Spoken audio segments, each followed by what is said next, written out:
Hi everyone, we're here in Billboard in studio with Leslie Grace. Welcome, Hey. Leslie. Hey, Leila. Thank you so much for having me. No, thanks for being here. Love the outfit. Thank you. Love the hair. Is that all yours? It's gonna reach like the floors? I wish it was all mine. I mean, I did pay for it, so.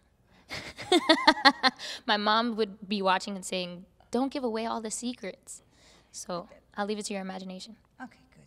But let's talk about the new single. The new Yes. single is called Duro y Suave. Yes. It's a very urban single. Yes, it's an urban track. So that's quite a departure from you, Yeah. for you, because you come from doing, well, you started with Right. bachata, and then you've been kind of gradually moving to this place, wouldn't you say? Absolutely, yeah. It's been evolution. I'd like to call it. I think from the very onset, although I did start in the tropical genre, I always tried to make it a point to little by little show a little bit of the fusion that's within me, of all my influences, of what I grew up listening to, and you know that includes R&B, like many people know, and pop. But urban is also part of those influences. And I'm a '90s baby, so I grew up in that time where reggaeton was kicking off. So of course I grew up listening to this music, and it's definitely a part of my influences. But Duro y Suave just came out of. I think it was a byproduct of me going to the studio with an open mind, and going into the studio also just open to trying new sounds and open to working with different people that I hadn't worked with in the past, that come from different backgrounds, you know? And so I worked with lots of urban producers. I've worked with lots of people on the Latin pop side that are now crossing over more to the urban side because they see what's going on in music and the whole phenomenon. And so it was beautiful to be able to go into the studio and come out with something that I actually enjoyed that is so different from what I've done, and it continues to be a progression within my music that's been taking its time step by step. You know that women have had a hard time getting onto the charts, onto the Yeah. Latin charts in the last few years. It's And our favorite now- conversation. It's our favorite conversation. We've spoken about it many times. Many times. But now there seems to be a new wave of Yeah. women, especially doing urban music and Yeah. doing more reggaeton reggaeton-based music, Right. let's call it that. Do you feel that this is what you need to do right now if you're a woman who wants to get on the charts? Or is this just the sound? Right.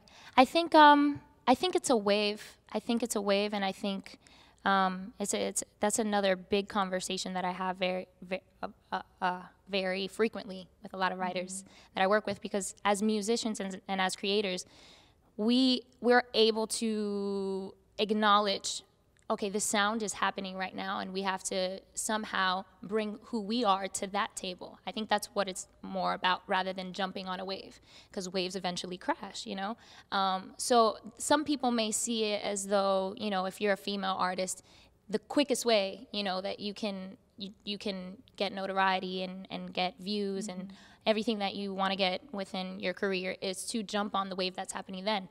But if you're in it for the long haul and are creating a career and you want to, you know that takes a little more time, and it's more progressive and it's more step by step, then you have to find the happy medium between who you are and what people want to listen to, what people are demanding, and bring who you are, what your essence is and your influence is, to the sound that's happening at the time. So, to finish, who are you? Oh, and what are boy. you bringing to this urban mix? Yes. Man, that's a good question. I am a 23-year-old girl, Dominican American young girl, who has tons of influences on the Latin side, on the Anglo side.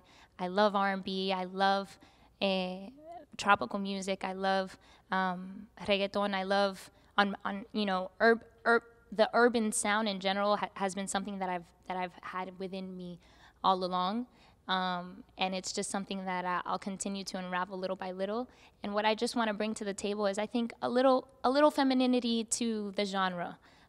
If I can do that as an artist, I've always said it from even when I was young, when I started, if there's anything that I can do as an artist, if there's anything that I can do, what I would like to do the most is bring as much of who I am to whatever sound I can, whatever genre, without putting a box on it, as much as I can, push my potential to the edge, you know, and that's what I hope to continue doing and what I'm trying to do now, and I hope that people enjoy it in the process.